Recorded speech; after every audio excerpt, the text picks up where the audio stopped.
Greetings and welcome to this discussion entitled Introduction to Buddhism. The reason we are having this discussion is because there are so many misconceptions regarding our noble religion. Although 1/5 of the world's population is Buddhist, there are so many practices which to us seem totally against the teaching of the enlightened Buddha himself.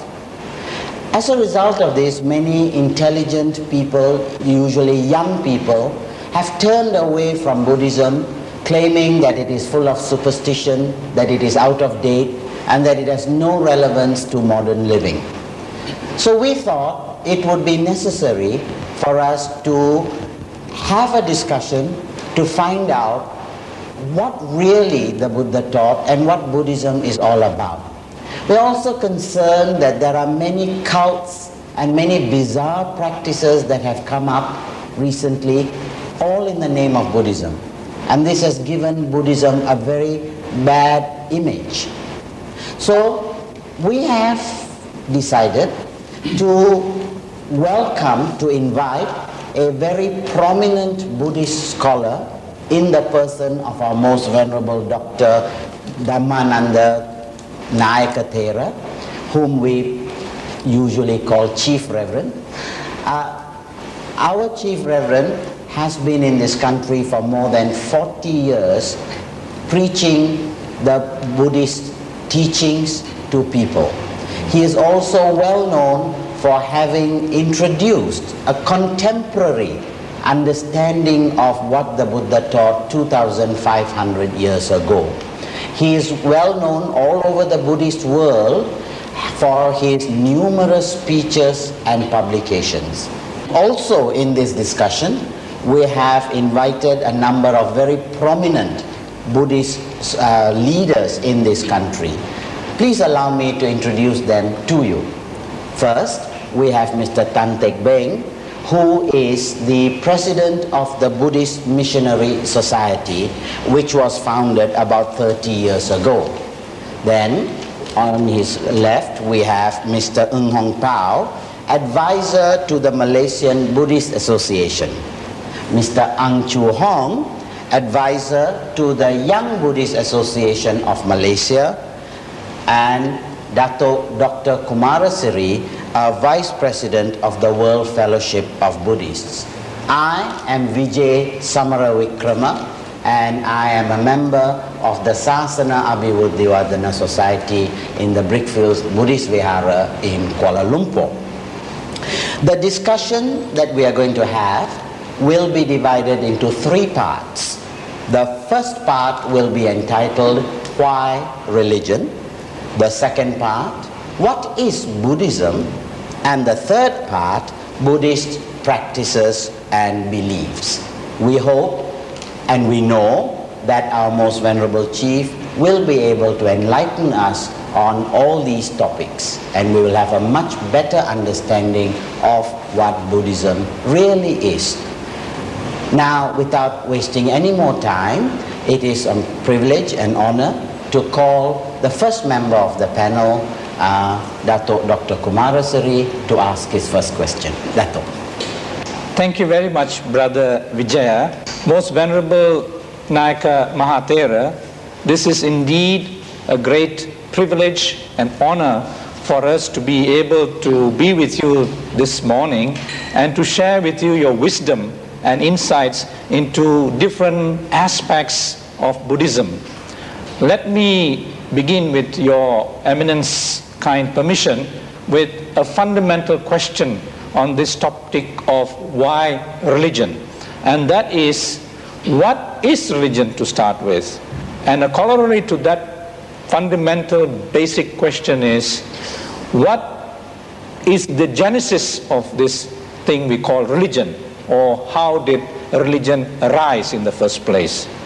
Thank you very much for inviting me to come and participate here in this religious discussion. And your question is a very interesting subject, because there are various ways for us to interpret this word religion. I think all of you know the Latin word religio, pronounced as religion in the English language.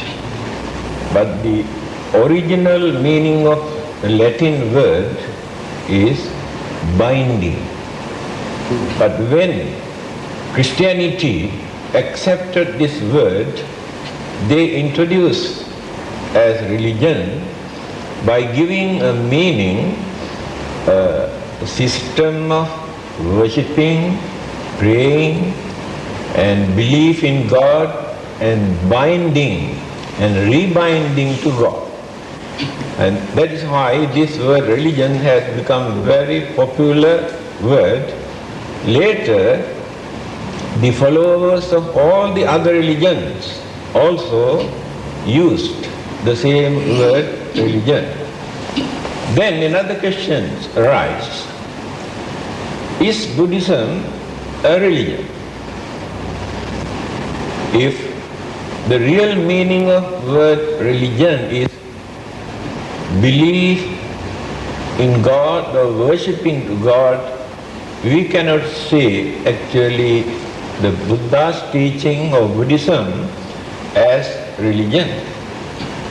But if we give a wider interpretation to this word, religion means a righteous way of life for human beings to cultivate, to find out the purpose of life and the liberation from physical and mental sufferings. Then we can accommodate that word religion into Buddhism. On the other hand, why this word religion appeared in the man's mind? According to the various observations, people say, at the beginning, when people had various kinds of fear, suspicion, insecurity feeling, who could not understand the nature or the natural phenomenon, they thought there must be some sort of unknown, supernatural, powerful force. By worshipping or praying, they thought that they will be able to get rid of such disasters or destructions and problems that they had to face. That is how people started this word religion, and as a system of worshipping, and later enlarged, elaborated, explained in various ways. Thank you, Venerable Sir, for that very sharp introduction to what religion is. And you can already begin to see that Buddhism does not really fit into this description of religion. Right? And there's another problem that really bothers us, and maybe we could ask Mr. Tan Tek Beng to ask the next question. Mr. Tan. Chief Reverend, today there is a tremendous resurgence of interest in religion in the world, all over the world. Many people believe that religion is man-made. Now, with the tremendous advances in science and technology, they seem to think that they can have all the pleasure and happiness in the world, what you want. Do you think that man really needs religion today? Actually, not only religion, everything that exists in this world is created by the human mind. Although people believe that religion has come down from heaven, but many people maintain religion is discovered, introduced by the human mind. In the modern society, no doubt, people have developed their intellect. Intellectual aspect of human mind alone cannot serve the mankind. That intellect can become the most dangerous force which they can use for destructive purpose. Therefore, there must be something to guide, to give proper guidelines how to maintain human life, human intelligence, human dignity, humane qualities. So, modern scientific knowledge cannot contribute all these things. In fact, without religion, we can use the word religion.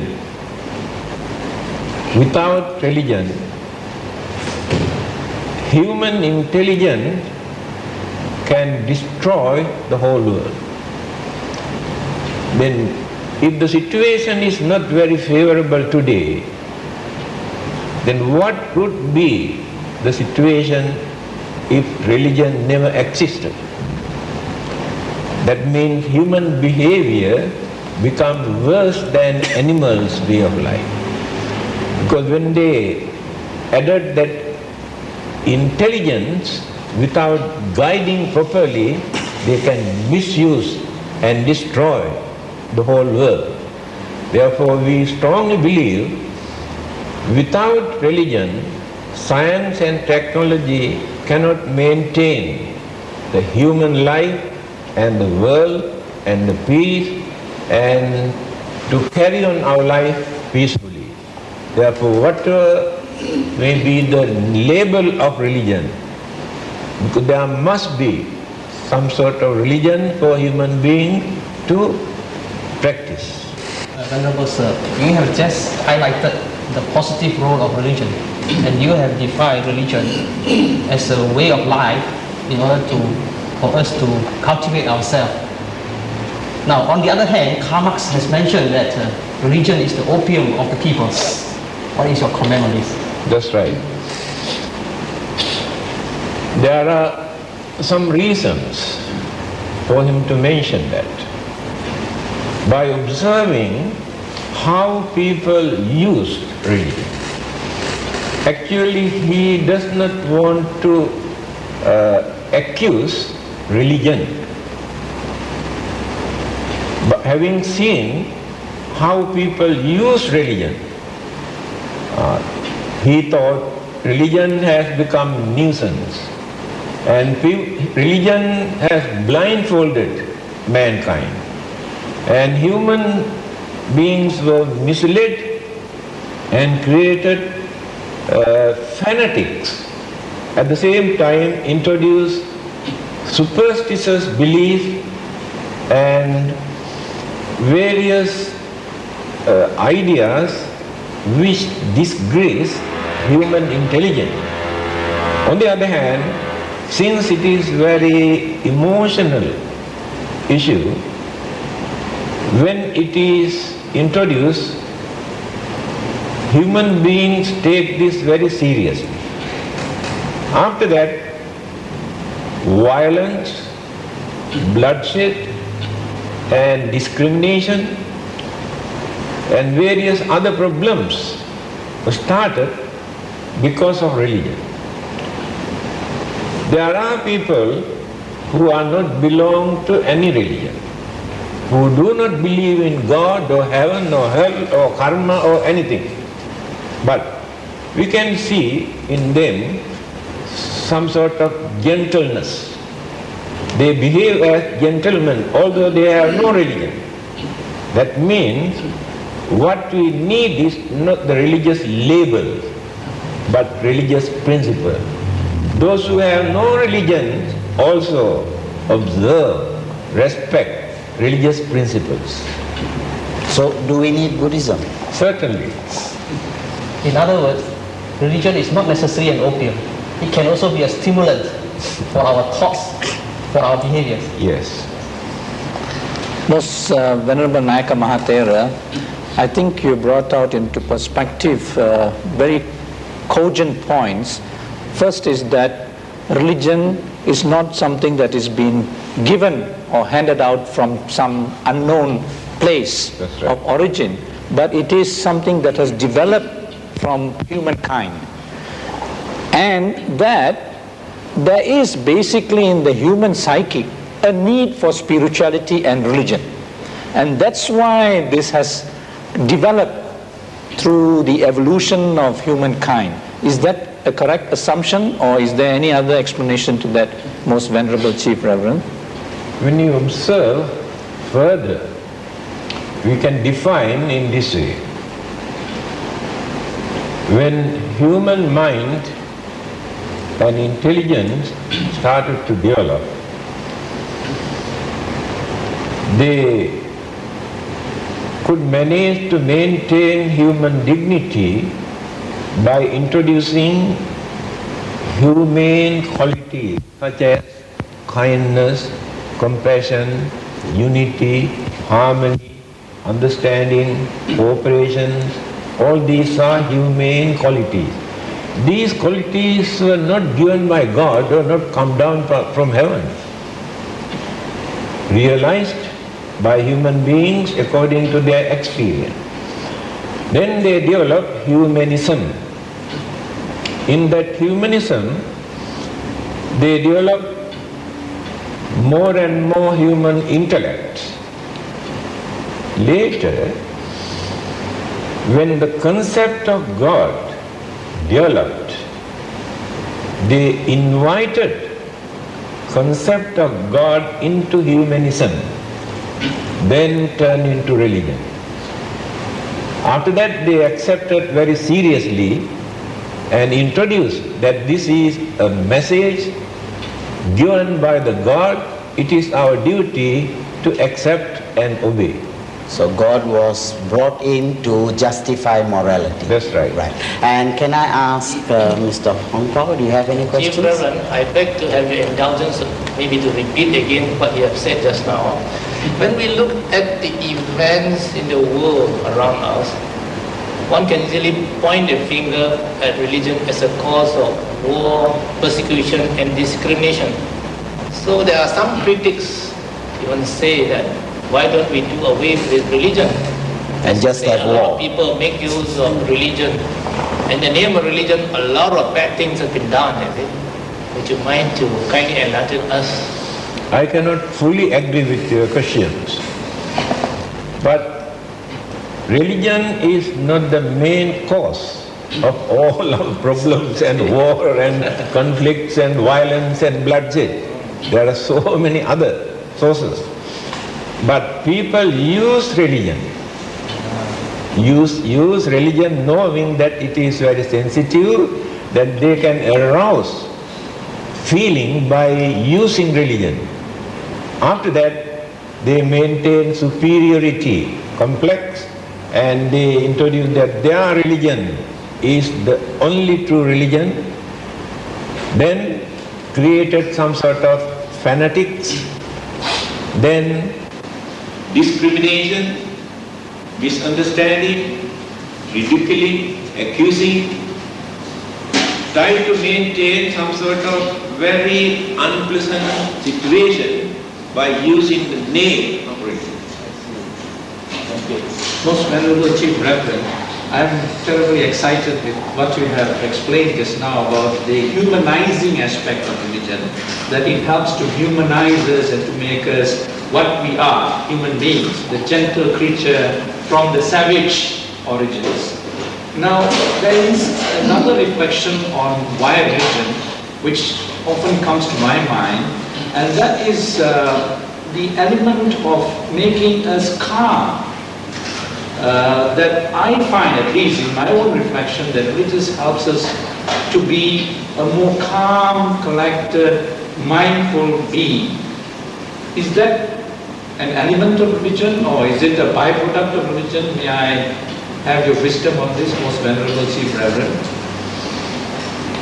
Why religion is needed is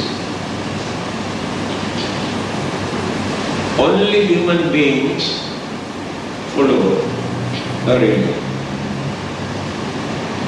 Reason is, human beings are the only living beings who can appreciate and understand religion. Others do not know. On the other hand, since human mind is very unreliable and unpredictable and very dangerous, therefore religion is needed. Take for instance, cunningness, selfishness. These two qualities we cannot find in other living beings, just like in human beings. But without religion, science or technology or any other subject, it is impossible to train a human mind to live as real human beings. Therefore, human beings need religion because of these two reasons. First reason, human mind can appreciate and understand religion. And the other aspect is, human mind is dangerous if there is no religion to guide that mind. Reverend Sir, Buddhism has been described as a way of life. Do you like that description? This interpretation was given by the Western scholars, since they don't like the word religion. But when we say a way of life, I think we lower the status of Buddhism. That is why I mentioned earlier, it must be a righteous way of life for human being to practice in order to find out the purpose of life and liberation.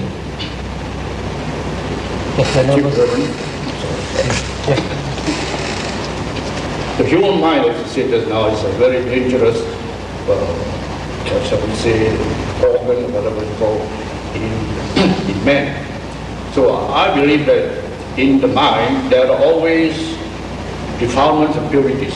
We cannot say that a person is totally bad or totally good. So the religion, the role of religion is, I believe, is to make man perfect. So do you think it is possible for religion to do this nowadays, in this world today, with all the distraction, and the attraction that science and technology bring about? Well, human mind is the same.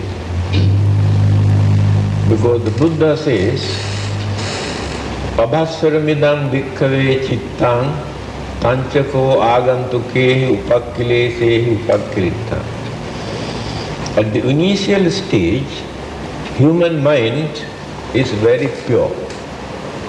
Later, when the faculties, senses develop, that human mind absorb or bring external objects into that mind and pollute the purity of the mind. And that polluted mind can be purified only through religion. There is no any other method. In the modern society, there are so many ways and means that they have introduced to arouse temptation, at the same time The senses. to arouse the animal nature of human mind. By nature we have animal nature, human nature. Also we can say we have divine nature. Here divine means sublime state. By nature we have. But certain forces suppress and certain forces arouse according to circumstances and way of life. So in the modern way of life, everything is being organized and introduced and exposed to arouse the senses and the pleasure and the temptation. That is why people are not interested to devote their time for religious practices, because they think whatever they want to do, religion says no, should not do. Therefore they don't like religion. Especially young people. So the modern cult trying to introduce religion in such a way to provide something what people need. Then they like it. That means deterioration, not the development. So we are developing our materialistic way of life, but degenerating the spiritual way of life because we have become slaves to our senses. So we need religion to guide us on the path to purification. Chu Hong? In other words, we are living in a sensuous world, the materialistic world. And religion is trying to tell us not to live so materialistically or not so sensuously. Now, how do we balance our life? Because it seems religion, according to what you have defined just now, is trying to tell us not to indulge in too much sensual pleasures, not to indulge in too much material enjoyment and things like that. Whereas we have the desire for this kind of things. So this conflict, how do we resolve this? That is why Buddhism is called middle path. According to Buddhism, there are no restrictions that the followers should not enjoy their life. They can enjoy their life very reasonable way, respectable way, without harming and bluffing and swindling and cheating others. They can enjoy their sensual pleasures. On the other hand, the Buddha also mentioned that we should not suffer in the name of religion. We should not practice self-mortification by torturing our physical body in the name of religion, such as starving without taking food and suffering from sicknesses without taking medicine in the name of religion. The Buddha never encouraged this kind of practices. So without going to any of these two extremes, by leading a normal life in respectable way, we can cultivate our religious way of life to gain the perfection, to attain the final salvation. Venerable Sir, earlier in our discussion, we have bombarded you with a lot of questions on the negative aspects of religion, and you have answered for them. Now, I believe there are also positive aspects of religion, some of which have already been mentioned by you earlier, especially those related to personal development. But I think on the overall human civilization, religion also contributed significantly to the overall advancement of human culture, especially in areas like music, architecture, literature, fine arts, and so on. This is especially so in India and many other Asian countries. Perhaps you can tell us further on the contribution of Buddhism to the area of culture, and how do we Buddhists look at culture and Buddhism? Actually, this is very interesting question for our younger generation. We must understand, as human beings, we have an extraordinary feeling, which is called emotional feeling. This emotion we cannot find in other living beings in the same manner. If we do not entertain this emotion, what will happen? Human mind can become very aggressive, very violent, and can become skeptics and also very stubborn. This cultural way of entertainment supported by religion, especially in India and China, contributed a lot to calm the human mind and get into religious way of life through these cultural practices.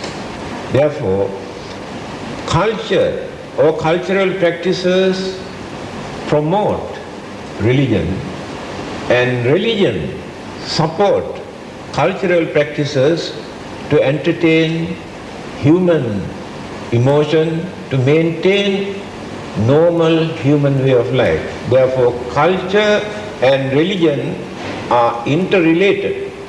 If you are going to separate these two, what will happen? Religion become very dry subject, dry philosophy or psychology, it won't last long. So we could manage to maintain this gentle religion for the last 2,500 years because of this relationship, our culture and religion combined together. In the Buddha's teaching also it is mentioned, we can respect our culture, we can respect our tradition if they are not harmful, if they are meaningful, if they are significant. Buddhism encourages. Therefore, there is no contradiction between culture and religion. Thank you, Reverend Sir, for reminding us that we can be human and Buddhist as well, because a lot of people don't get that important connection between life and Buddhism. And we have, I think, time for one more question. May I? Can I ask Hong Pao first, and then... See, Reverend, I'm very impressed by your explanation between the relationship of culture and religion. But as at the beginning, Mr. Vijaya has said that a lot of misconceptions has arisen among the generation of today. So much so that so many young men and intellectuals do not want to go for religion. So to enlighten us how to practice a religious way of life, how to bring these people back to religion. To answer that question, I think we had to concentrate more on Buddhist organizations, yes. Buddhist leaders, how to organize their religious activities without becoming some sort of dull or dry subject. There must be certain items, practices for young people also very easily can come and participate and contribute something. Later, when their understanding, experience, maturity develop, they appreciate real religious way of life and slowly forget the other aspect. That is how from childhood in Buddhist countries, their parents bring up their children through these practices until they realize the real meaning of religion. Thank you, Reverend. I think we have time for one last question, and I'll give that to Dato. Thank you very much, Brother Vijaya.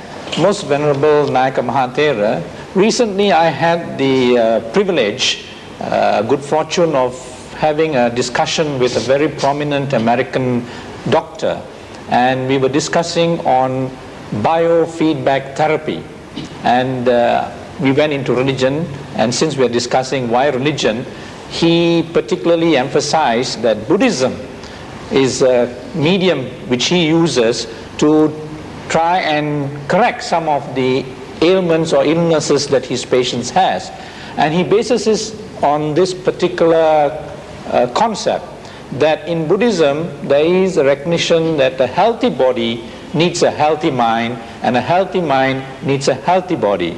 In other words, there must be a harmonization of mind and body to be in a perfect or good state of being. And because there is disequilibrium or disharmony between mind and body, then we have all kinds of problems of insomnia, aches, diabetics, and depressions, and etc. What is your comment on this particular aspect of Buddhism as a religion? I think the Buddha has given the answer directly to a deep question. He has said,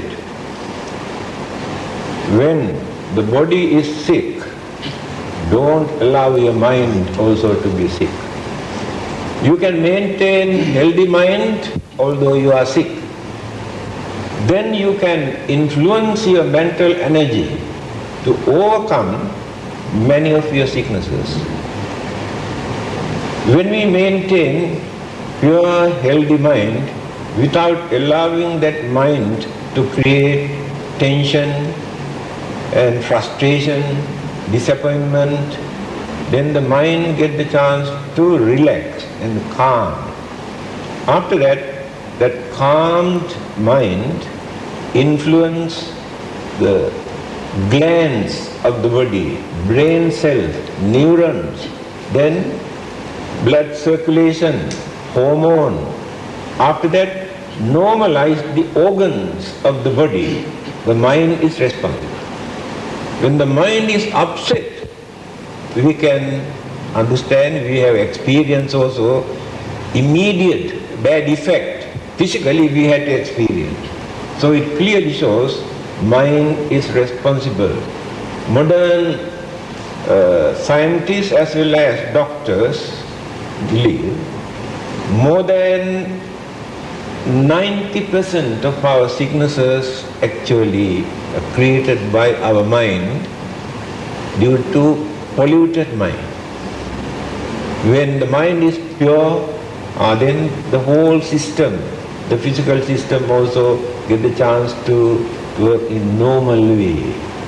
Then we will be able to get rid of sickness. Today, more and more sicknesses appear because the human mind is very badly polluted. Tension, fear. Thank you very much, Most Venerable Sir. Thank you, panel. And so, brothers and sisters, I hope we have gained some kind of enlightenment on why religion. And we also hope that you now are beginning to see that Buddhism is not religion as it is defined in the dictionary. It's something more. It can help us in our life today. Now, we would like to invite you to listen to the next series in the series, and that is entitled Why Buddhism? We've asked why religion. Now let's go on and ask why Buddhism. So stay with us.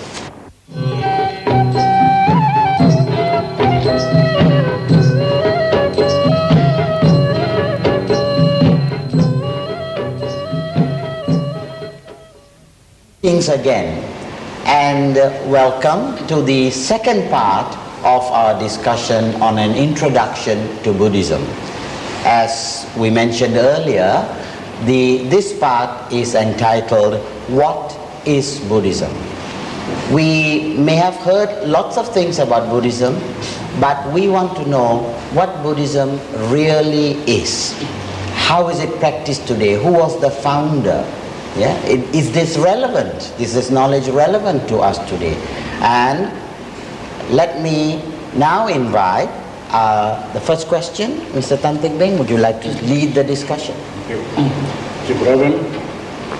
Nowadays, many people talk about the Buddha, Buddhists as well as non-Buddhists. Who was the Buddha actually? Is he a historical figure? Was he God or man? And why do we worship him today? All right. Yes, thank you.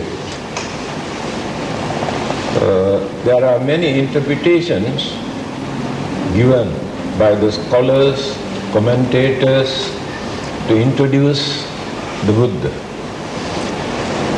But the Buddha's own introduction is more important to us. How he introduced himself. One day when he was going somewhere, he met the follower of another religion. This man has never seen such serene person with good complexions and appealing to the mind. He believed that this person must be an extraordinary living being. And asked, may I know whether you are a god? Then the Buddha said, no, I am not a god. Then he asked, any other form of supernatural living being? Buddha says, no, I am very natural. Then are you an ordinary human being? He said, no, I am not an ordinary human being. Then who are you? The Buddha gave the answer. It is mentioned in Pali, it's not necessary to mention in the Pali language. He said, understood are the things to be understood, cultivated are the things to be cultivated, eradicated are the things to be eradicated. Therefore, I am the Buddha. So this clearly shows how he gained his enlightenment without any divine inspiration, by using his own effort and energy and knowledge. Therefore I am the Buddha, neither a god nor a supernatural living being nor an ordinary human being. Now we can understand who the Buddha is. Then the second part of your question is, why do we worship him? Why do you worship the Buddha?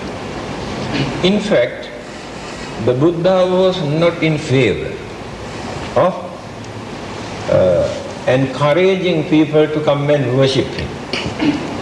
For example, when he was about to pass away, so many well-known personalities visited the place having heard the Buddha is going to pass away, carrying flowers to pay their respect. But Ananda, the disciple, approached the Buddha and informed they have assembled to offer flowers and worship. Then the Buddha said, you must go and tell them. If they really want to respect their master, instead of offering flowers and worshipping, ask them to go and practice at least one of the advices given by me. That is the highest way to pay respect or to worship the Buddha. On the other hand, we should not use the word worship. We do not worship the Buddha. It gives entirely different meaning. We pay homage. We honor him. We respect him.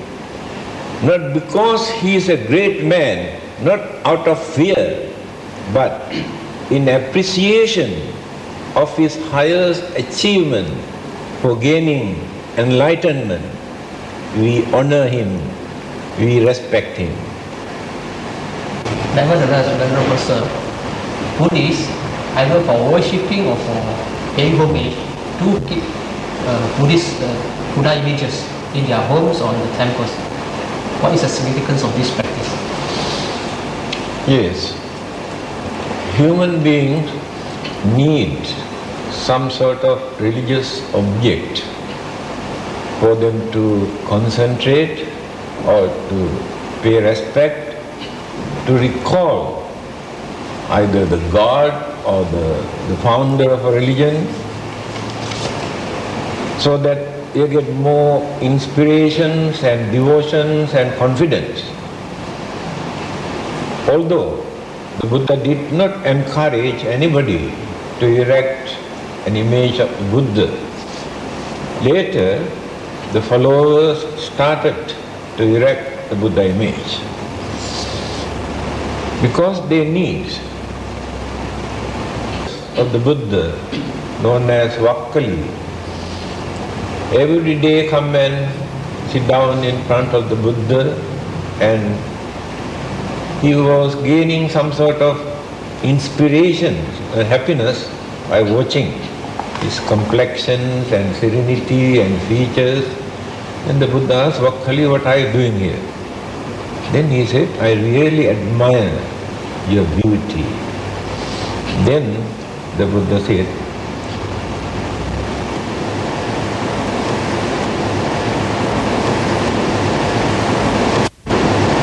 what do you gain by watching this dirty, filthy, impermanent physical body? The Buddha is not in this physical body. Yo dhammam passati, so mam passati. One who sees the Dhamma taught by the Buddha. Through that Dhamma, people can see the real Buddha. Now the Buddha image that we worship today, we think this is the real figure, the features of the Buddha. This is actually artist impression created to convince us, to create devotion.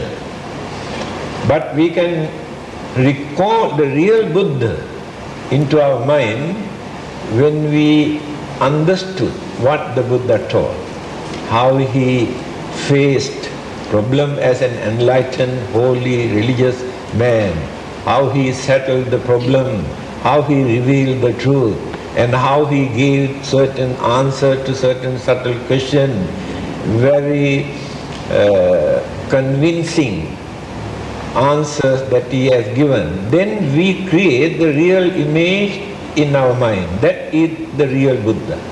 That is what the Buddha says. Through the Dhamma you can see the Buddha. Therefore, image is important to many people to develop that confidence. But today people worship and do some offerings by following the followers of other religions. Later they have learned all these things. So now we cannot go against them. If they gain some sort of confidence and devotions and faith, by doing that, let them do, let them practice. But our duty is to enlighten them, not to think that is the only Buddhist way of life. This is our duty. Chief Reverend, thank you for your kind explanation. We have a very clear concept of what the Buddha, who is a great religious teacher, is now. Anyway, would you kindly, I know to tell the whole teaching is very difficult in such a short span of time. Could you kindly tell us in brief what the Buddha taught? Right. The main purpose of becoming the Buddha, to tell the people that they are suffering here in this world. At the same time, to tell them what is the cause of their suffering. At the same time, to tell them how to get rid of their worldly, physical and mental suffering. He did not want to reveal everything in this universe as Buddhism. Then the problem is, people cannot understand what he really preached. After gaining his enlightenment, when he surveyed the world to understand the nature of the human mind, he realized human minds were deluded, clouded, misled, blindfolded. So it is very difficult for them to grasp, to understand what he realized. Again he said, this Dhamma that I understood existed earlier. This is not a new Dharma. Pātu rahosi magadesu pubbhe. This Dharma existed long ago, but misinterpreted, polluted by people from time to time. Today, the real Dharma disappeared from the man's mind. Therefore, he did not want to introduce a religion. It is not religion. He wanted to introduce Dharma. The word Dharma is more meaningful than religion. Dharma means the method that which hold us, uphold, support us without allowing us to get into the unfortunate state of existence such as hells or animals or spirit or ghost or devils or unfortunate state of existence. That system is called dharma. From religion we cannot get this meaning. So he wanted to introduce this dharma. But he had a very big battle. In fact, Indian historian says the Buddha has revolutionized the whole religious system in India because he did not follow the existing age-old religious belief and practices. And the dharma that they used also, he found out is misled. That's why he had to start from the beginning. Because of this rational, meaningful, practical interpretations, the followers of other religions could not agree with the Buddha. That is why he had so many opponents who have gone against him. But he revealed the truth in this way. Very simple. Within 3 lines, he has introduced his 45 years teachings of the Dhamma. Sabba papassa akarana, abstain from all evil deeds. Kusalassa upasampada, do good. Do good means do some service to others to relieve their sufferings and worries and problems. Sachitta pariyo dapana, try to train, try to purify your own mind. He used the word your own mind. It's very meaningful. Why? One person cannot purify another person's mind. Now I cannot purify your mind, but I can give some ideas for you to practice, to cultivate, to purify. I cannot make your life for you to get angry. I cannot create anger in your mind, but by taking some word or having seen certain thing that I am doing, you get angry. Then who created that anger? Not by me. You created the anger in your mind. So, the Buddha says you must try to purify your own mind, means without depending on others. Before his passing away, his parting word, Atta Deepa Bhikkhave Viharatha Atta Sarana Ananya Sarana. You must try to develop your self-confidence. People have no confidence in them. That is their weakness. The Buddha tried to cultivate that confidence. That is why they always go and worship and pray and take refuge in this God and that God and worship these hills and rocks and jungles and trees and idols, and because that they have no confidence. If they have confidence, all these activities are not important. Because that confidence completely give courage and knowledge and understanding for the human mind to face our problem, overcome our problem, to avoid our problem. Then he said, take refuge in you. Now we take refuge in the Buddha. The Buddha says, you take refuge in you. Don't take refuge in another person. That means your own self-confidence.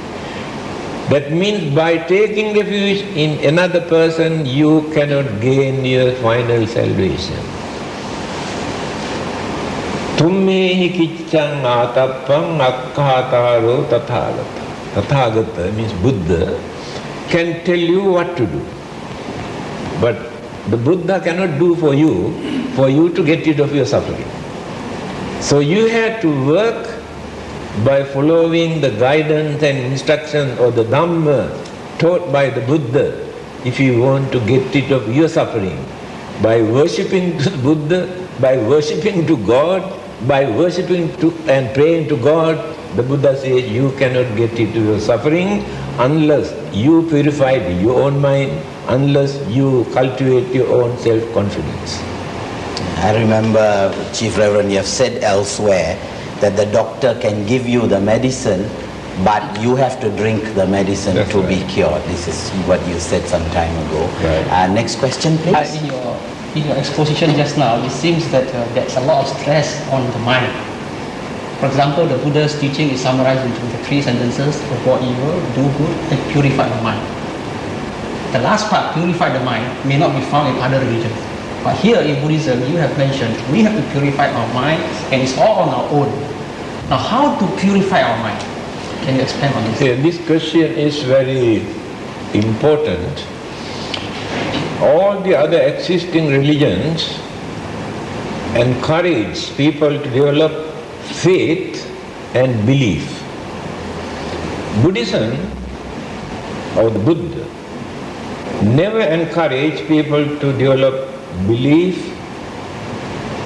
or faith, because faith and belief are going on changing according to knowledge, experience, maturity, understanding from time to time.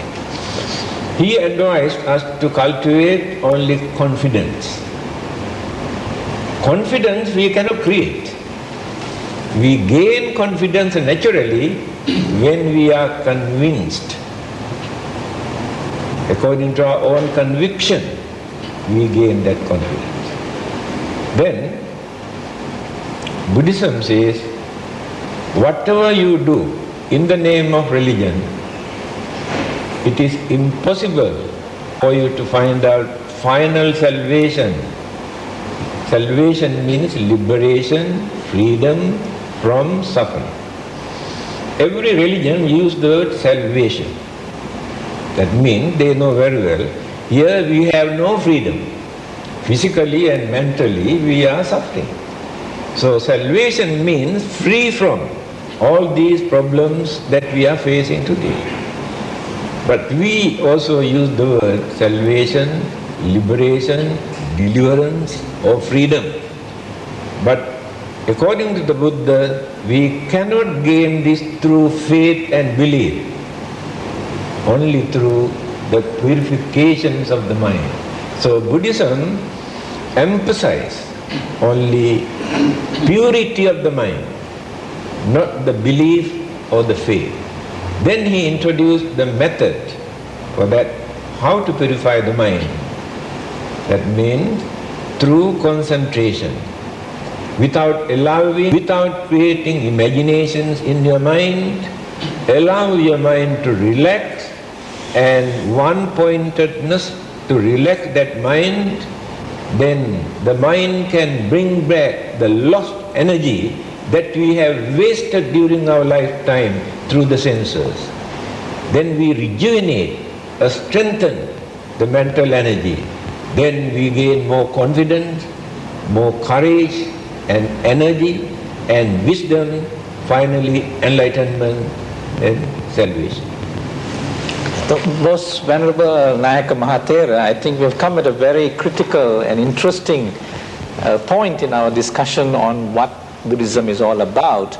And today it is a fact of life that we live in a very materialistic world.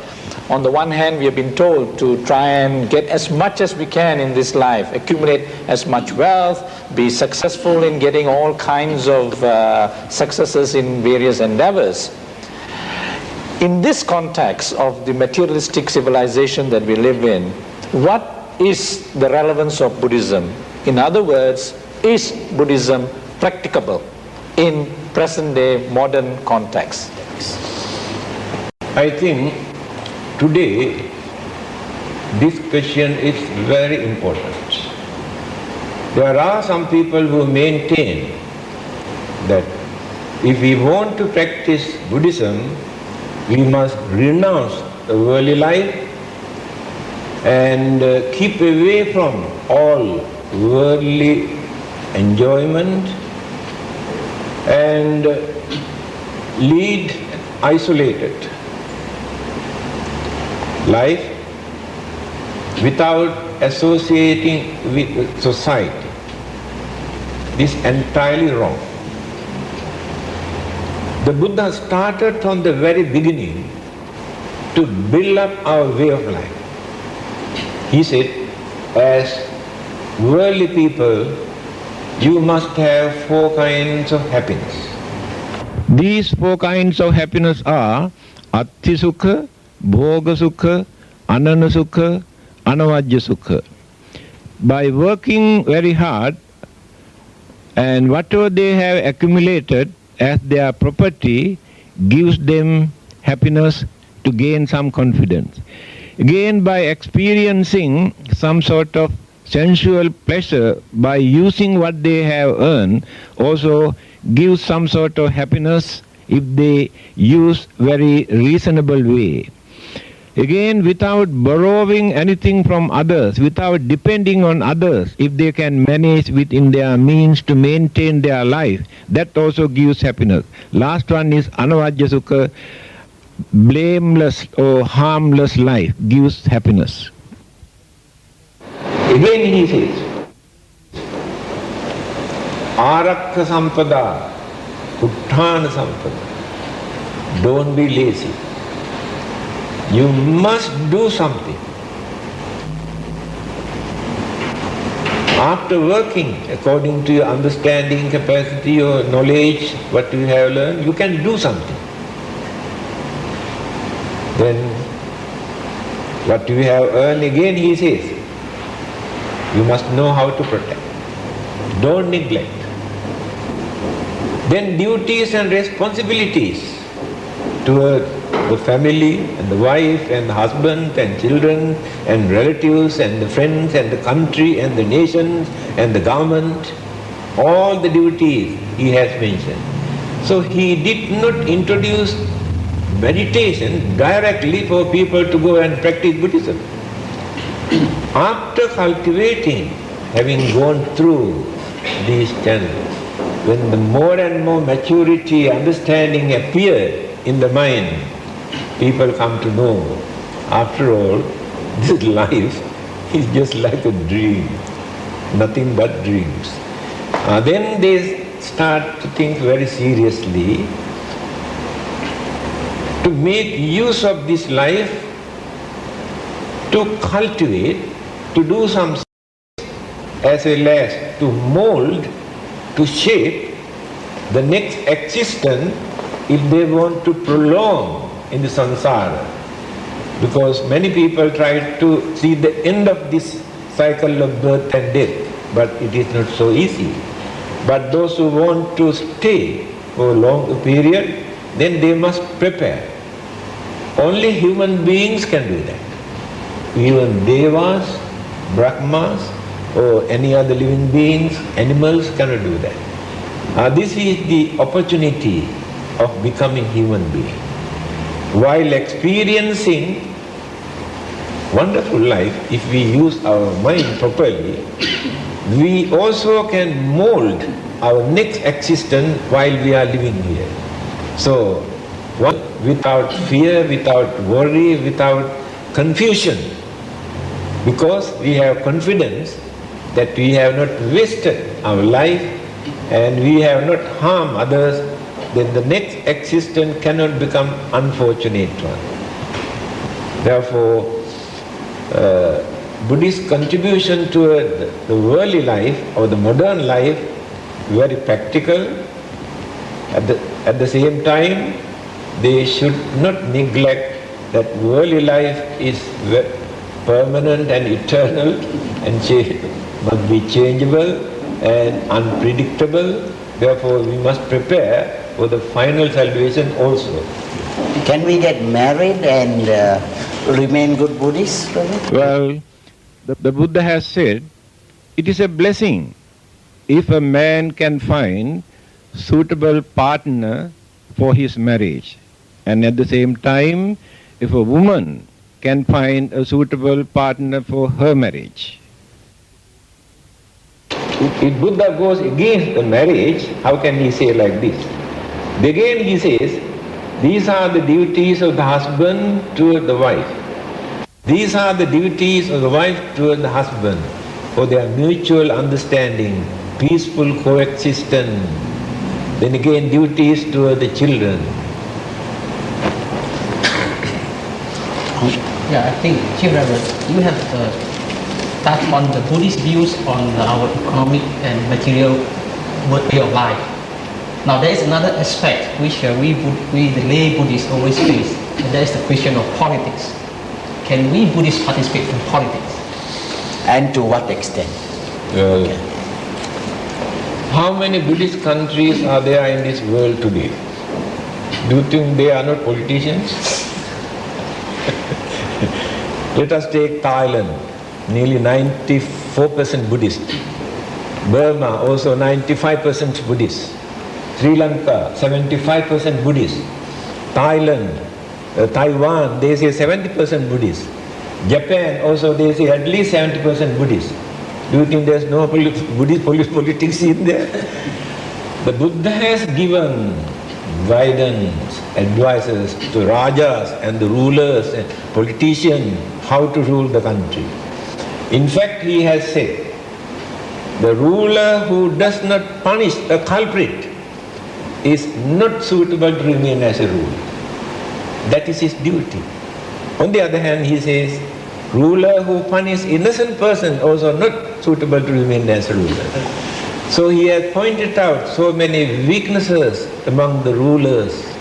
They had to approach the Buddha to gain his blessings and guidance. So, what is the meaning of politics? What is the purpose of politics? Usually people say politics is dirty. Religion is irreligious. Human beings are unreliable. These are the common beliefs. All these things created by the human mind. We have polluted politics. We have polluted religion. We have polluted human life. That is why the purity of the mind is important, so that Buddhists can do very well with politics. Chief Reverend, one question. Nowadays, people are very busy in this materialistic world. Now we have already listened to Chief's enlightenment to us what Buddhism is. Now, how do we as Buddhist leaders, how can we impart in a very simple way to begin making these people at least take some interest in Buddhism? It's a very simple way of doing it. I think it is very simple. If you can live without harming others, you are a first-class Buddhist. No need to go beyond that. To live without harming others, you have to cultivate so many things. You have to develop your mind, your words, your actions, then all the duties are there. See, Reverend, often we stress in Buddhism that anger, ill will and hatred. These are the three roots. No. It happens in Ignorance. human being. Three roots of poison. And then we will develop sila, samadhi and panya, so that we can overcome these three evil Roots. demons. Would you kindly enlighten us more about this? Three main roots of the evils: lobha, dosa, moha. Selfish craving, hatred, and illusions or ignorance. So, any of our evil thoughts, words, actions are related to one of these three roots, evils. Attainment of arahathood or sainthood or perfection means uprooting these three roots. from the mind. Then that person becomes perfect human being who cannot commit any evil. Impossible to commit any evil because no evil roots in the mind. To cultivate this mind, to get rid of these three evil roots, the first thing we had to develop is contentment. Santutti paramang dhanam. In the Buddha's teaching, he said, paramang dhanam, highest wealth for us is the contentment. When we cultivate this contentment in our mind, jealousy never appears because we are contented. Anger followed by jealousy. Then if no anger, no violence, no bloodshed. So very easily we can control all the evil thoughts, words, action by cultivating contentment. Then what is contentment? Some people think contentment means just to lead a lazy life without doing anything. No. We have to work very hard, according to the Buddha. But after gaining enough material things, requisites that we need, that this is enough for us, or for me, or for my family. That is called contentment. After that, jealousy never appears in that mind. I am contented. I am satisfied. I have no jealousy when others enjoy their life. I never get angry. So that is the first thing we have to cultivate, contentment. Naturally, even without our knowledge, certain evil thoughts disappear from the mind when the contentment is there. That is the solution. Thank you very much, Reverend Sir. Just as we are getting right into it, I think we are running out of time. But brothers and sisters, we never promised all the answers. The Buddha took 45 years to explain all the questions that were put at him. What we hope to do is to have whetted your interest that Buddhism is not a religion that is simply to be cast aside. We hope you will now take the trouble to go deeper into these. There's lots of books.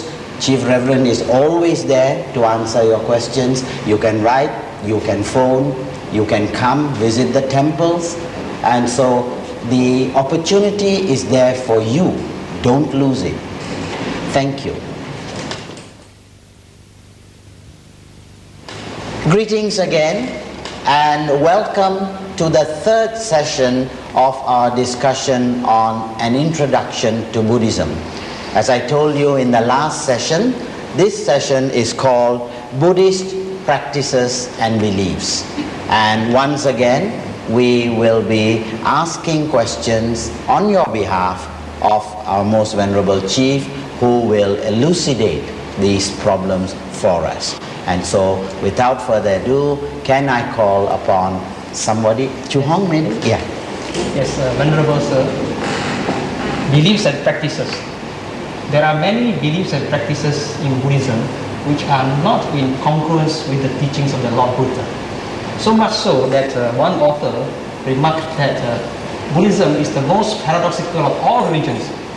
For example, on the one hand, we teach compassion and dana, or generosity. But on the other hand, in actual practice, Buddhism contributed very little to welfare work. On one hand, for example, we teach, Buddhism taught us to do good, avoid evils, and purify the mind, to learn the religion, to practice the religion. But in practice, we prefer to kneel down and bang our heads and pray for something or some kind of miracles and things like that. So much so that people say we Buddhists do a lot of meaningless things. So I would like to hear some comments on this. Yes. It is not so easy to answer these questions because people have traditional practices that they maintained for thousands of years. When Buddhism started to develop from country to country, people have incorporated those existing traditional belief and practices into Buddhism. Even then, they maintain certain Buddhist concept, Buddhist attitude, Buddhist way of life. It is natural. But more Buddhists in Asian countries concentrate more on rites and rituals and ceremonies. They are used to practice religion in this way of life. But in the West, people are not interested in rites and rituals and ceremonies, but they are interested to learn more philosophy and psychology and meditation. The thing is this: we have to consider how long that religion can last if they have not incorporated religion into their culture, into their tradition and into their way of life. Later, Buddhism can become very dry subject. It depends on philosophy or psychology or meditation. That is why people have mixed up these together to carry on their culture, their tradition and their religious way of life. On the other hand, Buddhism is very tolerant religion. People have taken advantage of this tolerance to add any kind of practices and perform as Buddhist practices. The Buddha's advice is this: if your traditional practices are meaningful, useful, harmless, you can carry on, you can practice. If they are meaningless, give up. Don't try to justify saying this is our tradition, this is our custom. Meaningless. Then, what people are doing or practicing in this part of the world? Now let us take Buddhist funeral rites. Many things that they perform have become mockery in the eyes of intellectuals and the followers of other religions.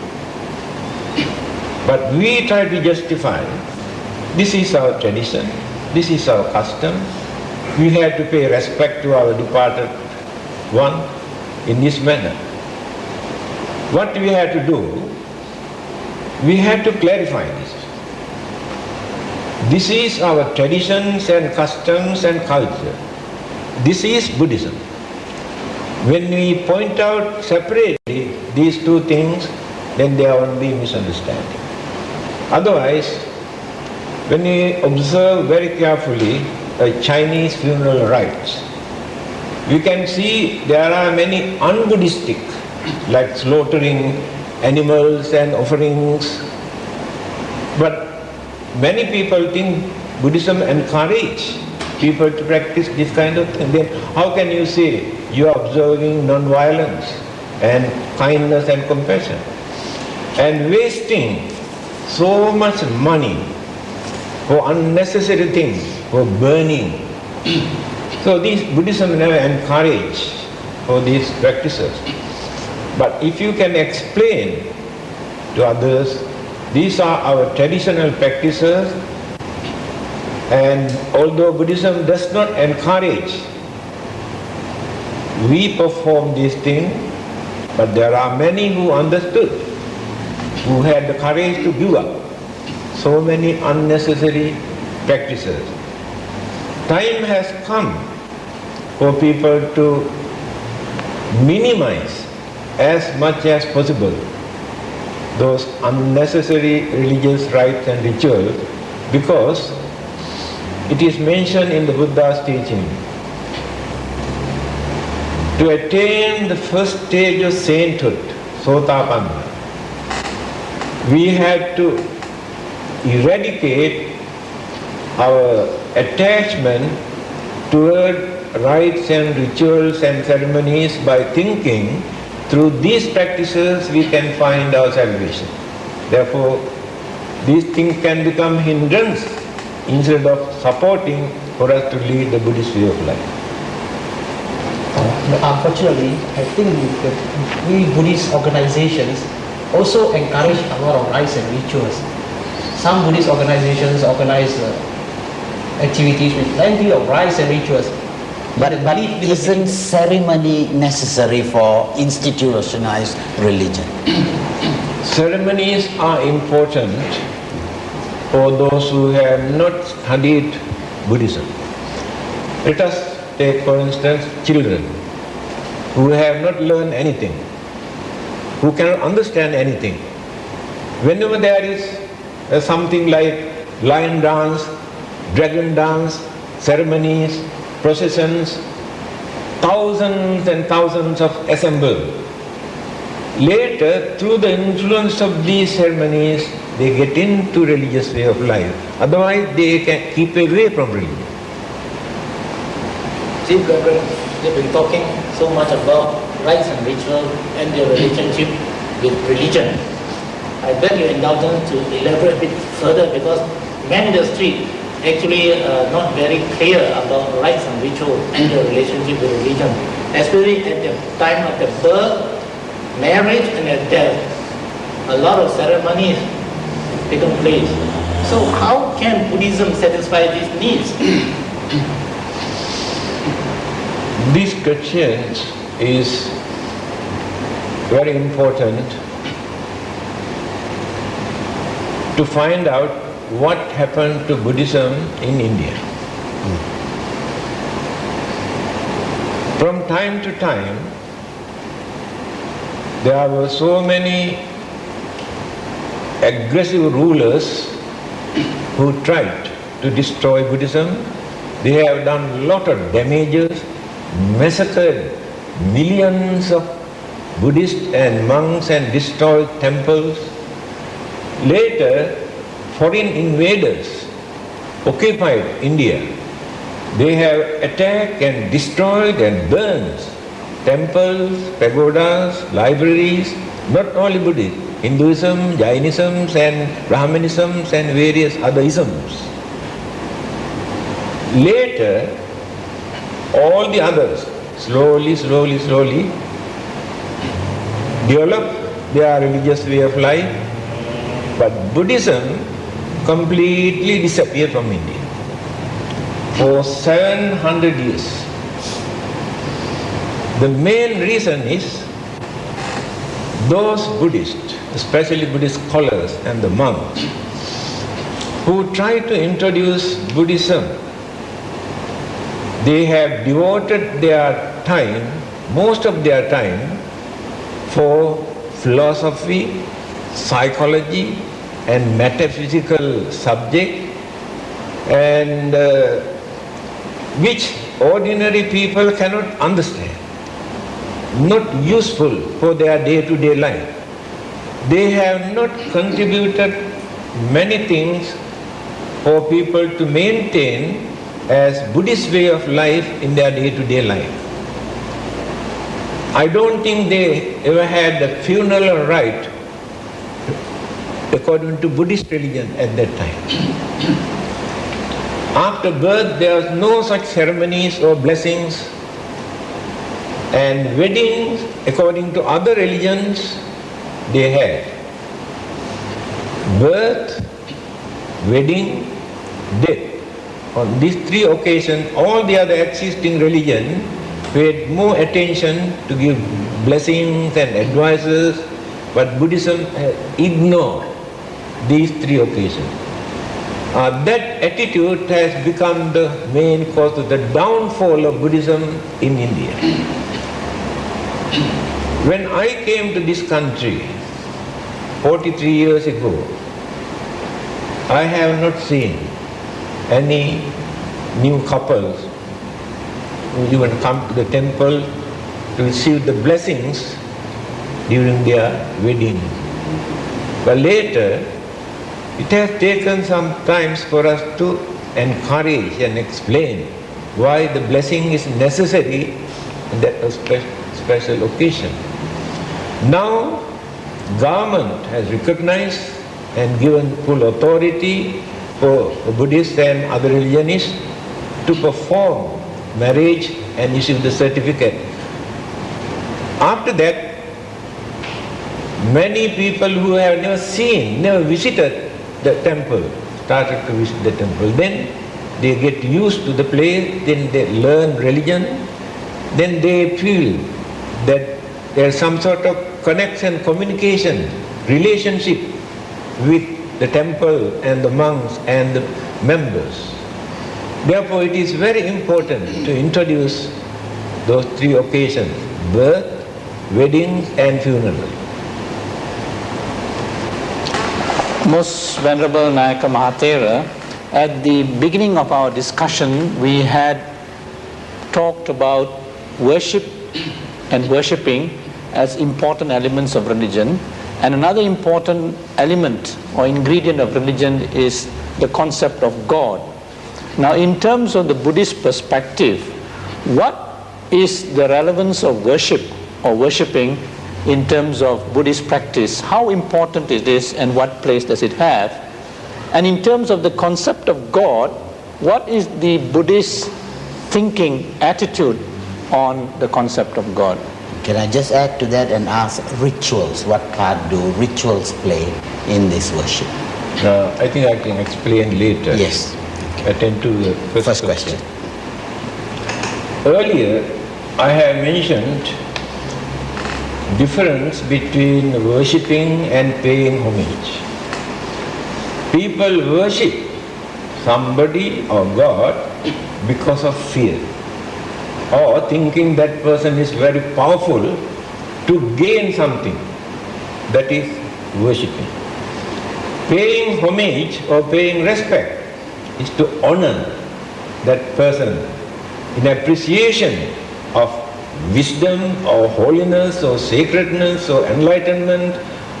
Then that is called paying respect. So, we do not worship the Buddha asking any worldly favors, but we respect, pay homage, appreciation of the achievement, and also gain more confidence and inspiration to follow his footsteps, to attain, to gain the same enlightenment. That is the meaning of paying respect and paying homage. Then, the concept of God. Every existing religion in this world depends on God. Take for instance, when they want to introduce a good person, he's a God-fearing man. That means a good man. So without God, there is no religion. So many people want to know what is the Buddhist attitude. Some people say Buddhists do not believe in God. Some others say Buddhists also believe in God. This question was put to the Buddha. I have mentioned this in my book, The Treasure of the Dhamma, you can see. The disciples of the Buddha asked this question: have we got any evidence to prove the existence of gods? Simple G, not capital G. Existence of gods. The Buddha gave very strange answer. He asked, what have we got to prove that gods do not exist? So that clearly shows he did not deny the existence of gods. Why he gave the answer in that way? Although God exists, it is not very important for us, not compulsory for us to believe to find out our salvation. For example, I always give this parable. Those who believe in God for their protection, every day they pray and worship, but if they do not lock their door when they go out station, there is no guarantee that God will protect the house until they come back. That means, as Buddhists, whether we believe in God is not the most important thing. We should not say that we don't believe in God. Not necessary to say. We can create more misunderstanding. A well-known intellectual, Krishnamurti, he had no particular religion. He says, those who shout that we believe in God, and another group shout we don't believe in God, he says both are in the same boat. Those who say that they believe in God do not know anything about God, just say they believe in God. And those who say they do not believe in God, also do not know anything about God, simply say we don't believe.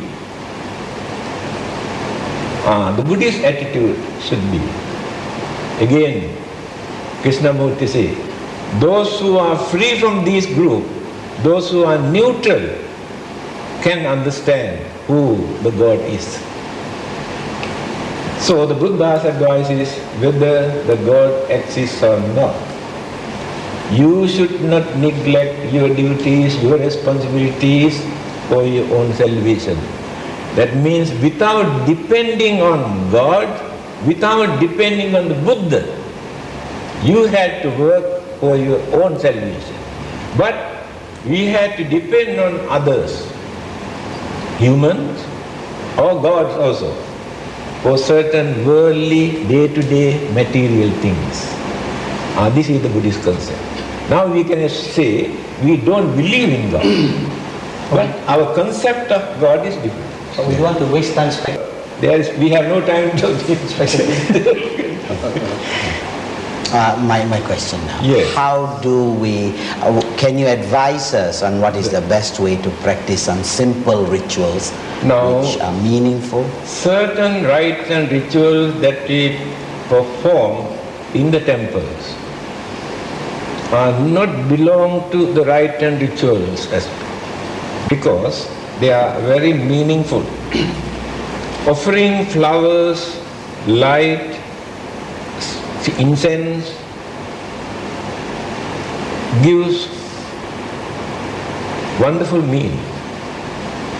We had to convert this offering for meditation. When you offer flowers in honor of the Buddha, Puppam milayati yatha idam me kayo tatha yati vinasabha. These flowers are so beautiful, lovely, I smell. But after 1 or 2 days, they fade away and dirty and smelly. My body also sometimes exactly turn into this flower, decay and disappear. The light I offer to illuminate the whole area, to dispel the darkness. I can develop my mind to illuminate the ignorance, to illuminate the mind, to wipe out the ignorance, to dispel the darkness of the ignorance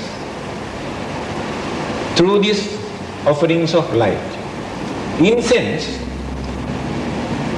purify the atmosphere and recall the mind the religious way of practices through that feeling. So these things are not under the rites and rituals. All are meaningful practices. We do not waste anything, and we do not harm any living being. We do not mislead anybody. These are meaningful practices. Besides these practices, we have so many unnecessary, meaningless right and for generations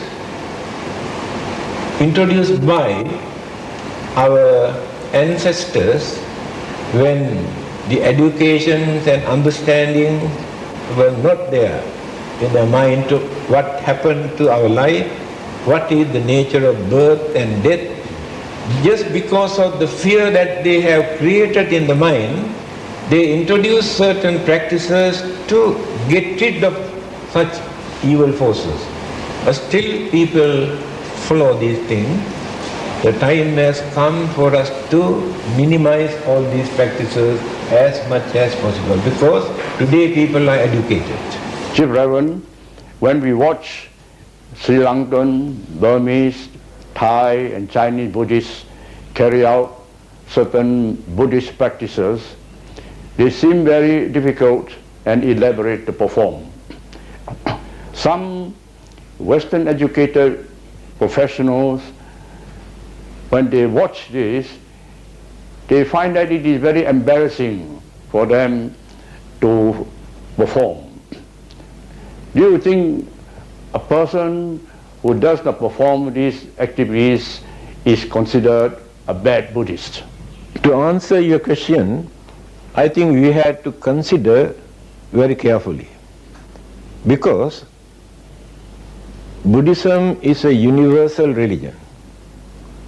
The Buddha did not introduce a religion for people to practice according to traditional practices or belief in one particular country.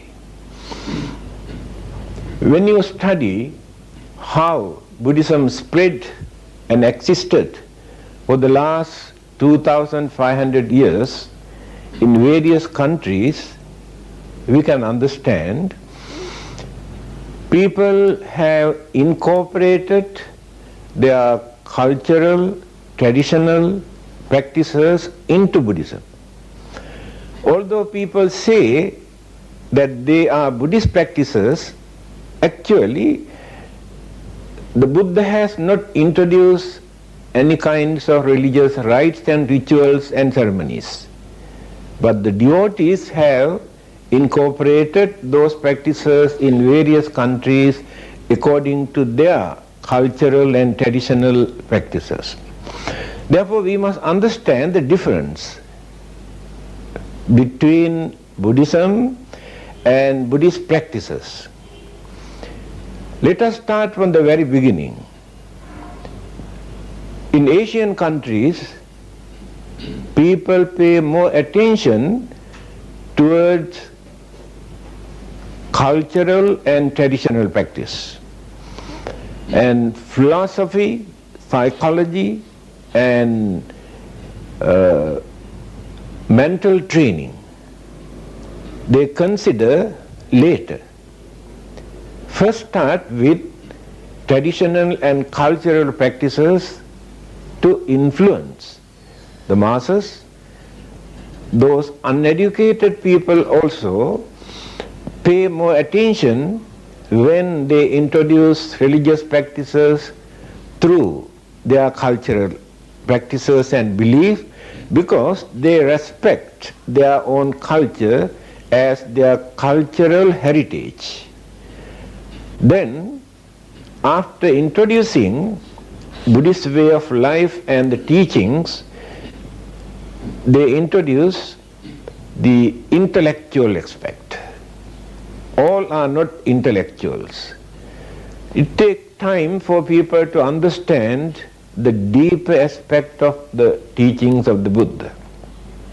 But when we go through various practices earlier, they get used to Buddhist way of life and very easily they create the background in their mind to understand the teachings and the Buddhist way of life.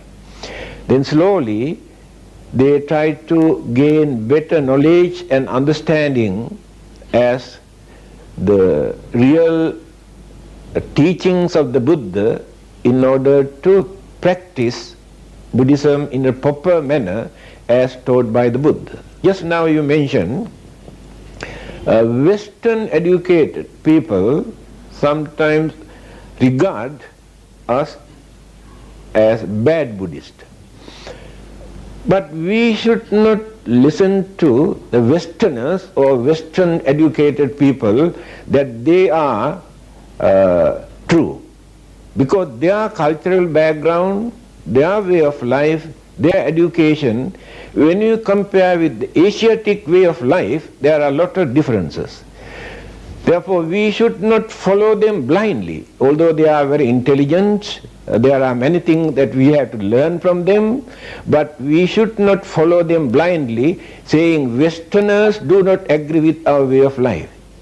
So we have to respect our own culture, our own tradition, because in the Buddha's teaching also it is mentioned that we can pay respect to our own culture if they are harmless. Therefore, Buddhism is a very liberal religion, and we can practice this religion without disturbing or disappointing others by giving due credit to their cultural and traditional practices. Most Venerable Chief Reverend, I am delighted that you had pinpointed on the practice of Buddhism, meaning the prescriptive aspect of Buddhism rather than just the cognitive aspect of it. But at the same time, unfortunately, because there is this concept of samsara, there is a concept of karma, many people have labeled Buddhism as something which promotes inertia. Because everybody will sit down and say, well, it's because of karma this has happened, there's nothing I can do. So they are resigned to a way of life, they're resigned to face their pitfalls, their shortcomings, their failures, and then, sort of not provide them the energies, the attitude to try and develop themselves. So I would be very much enlightened if you could try and give some focus to this particular dilemma in Buddhist societies, which is a fact in quarters who do not really recognize the prescriptive aspect of Buddhism. I think this is also another important question.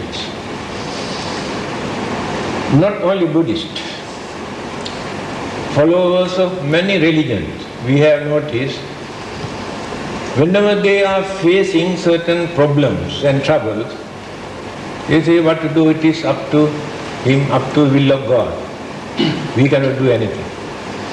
And the followers of some other religions say, oh, we cannot do anything, this is due to our own karma. They keep quiet. The Buddha did not encourage this. He has advised us not to surrender yourself to your own karma. By using your effort, your energy, your intelligence, your understanding, you can overcome the bad effect of certain bad karma that you have committed. So therefore, simply by keeping quiet, oh, it is due to our karma, we cannot do anything, Buddhism never support. Again, there is a beautiful saying in Sanskrit language, Udyoginam Purisa Singham Paiti Lakshmi.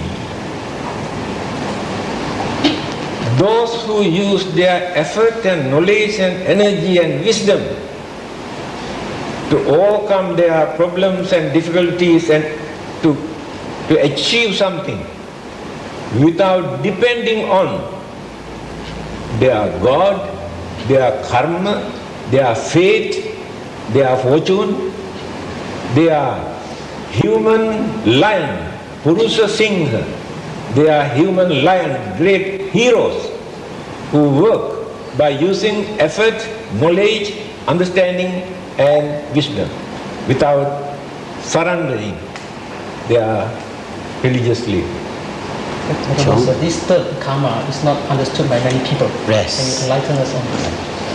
Of course, karma is not belong to any particular religion. People can say we don't believe in karma. Karma is natural. Action creates some sort of reactions or the effect, good and bad. That is called karma. When that action gets involved with immoral practices, we introduce this as bad karma. When this action gets involved with good intention, it's called good karma. Good karma and bad karma are based on these moral and immoral. Neutral karmas have no effect for us to carry forward. Immediate effect we face in our day-to-day life. Neutral karmas which are not belong to moral or immorals.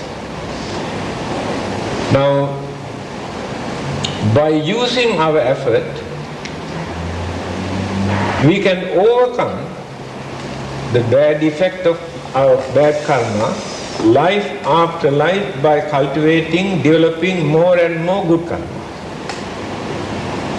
If we keep quiet without developing this, then we have to face, either within this lifetime or hereafter at any time, as long as we exist in this world. So the karmic effects are natural. Now, electricity. If people do not know how to handle carefully, although people advise them to be careful, if they neglect, they may get electric shock. Action and reaction both are there. So in between this action and reaction, there is no God, there is no devil, there is no Buddha. This is the nature of karma, action and reaction. It is natural. Venerable Sir, I'd like to slightly move away from this and ask you another question. All of us who are involved with Buddhist organizations, we are always faced with this problem of not having enough monks. Could you please advise us on what we should do? Because this is a real problem. And we are used to this idea that our religious life must be led by venerable monks who are not forthcoming. What do we do? Well, in Burma, there are 500,000. In Thailand, there are more than 300,000. In Sri Lanka, about 30,000. In Malaysia, we have got enough 2 or 3 monks in one temple. In certain temples, not even one monk.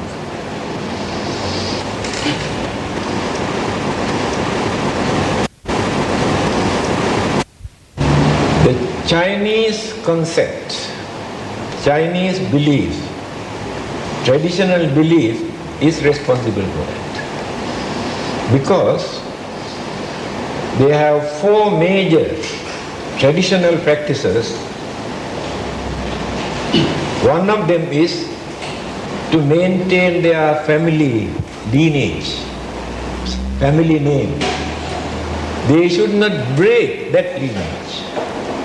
After becoming a monk, by keeping away from married life, if they do not produce children, they break this lineage.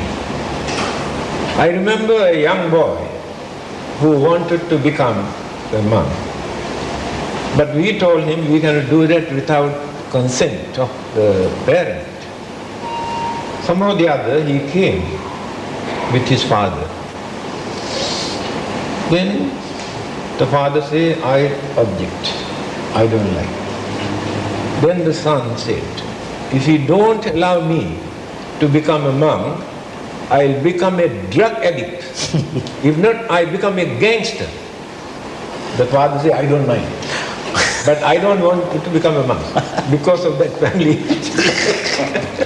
Now you can understand, this traditional belief really Every year when we organize our novitiate program, at least 4 or 5 young boys like to remain in the rope, but the parents say no, cannot. Objection always comes from the parents. It's very difficult for us to educate those people because of this traditional belief. So, on the other hand, people also must learn to perform their religious practices also without depending on many monks. They say they want 3 monks, they want 5 monks, they want 2 monks. At least 1 monk is more than enough. And some people say they want only this particular monk. And that is not the Buddhist attitude. So, they can perform many religious activities even without depending on monks. But for certain practices, monks are very important because ordinary lay devotees cannot create that confidence in their mind to gain some sort of satisfaction. For that, monks are important. So it is not so easy.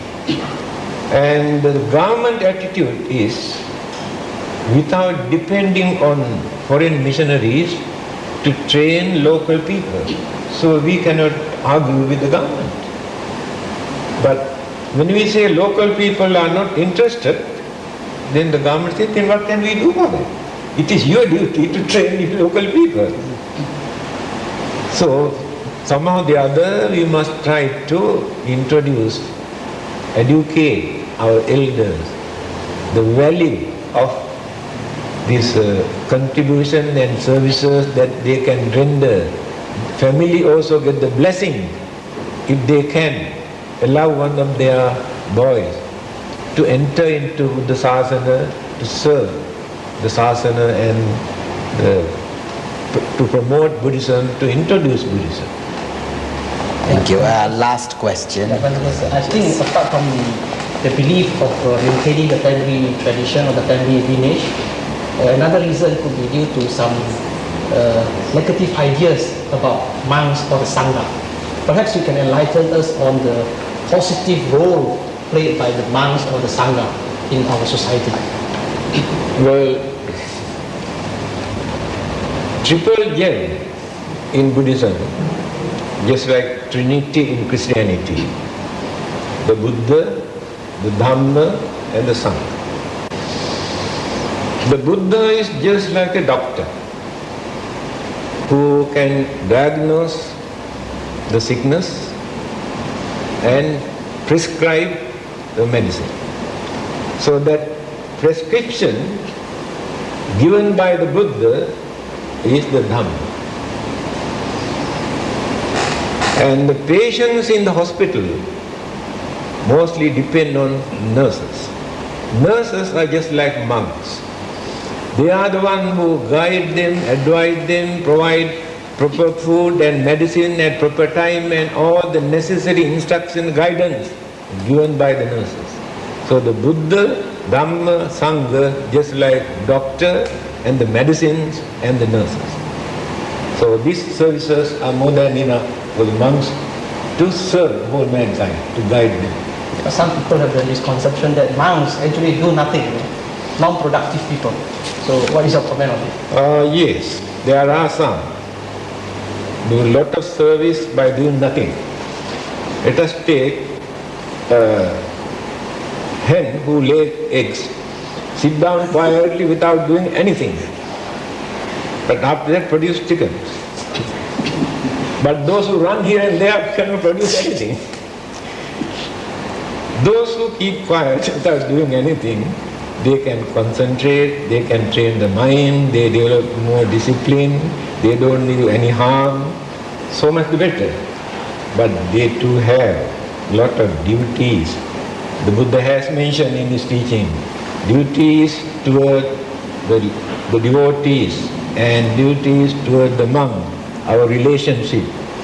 So monks must fulfill their duties toward the lay people, the lay followers.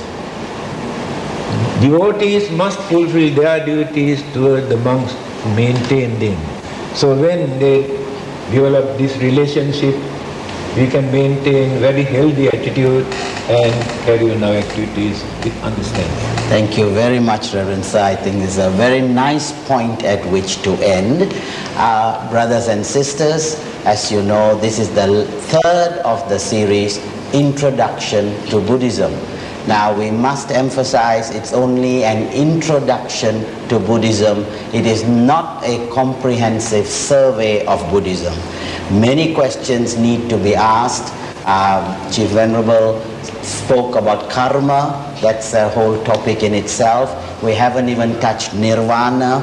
We've got so much ground to cover.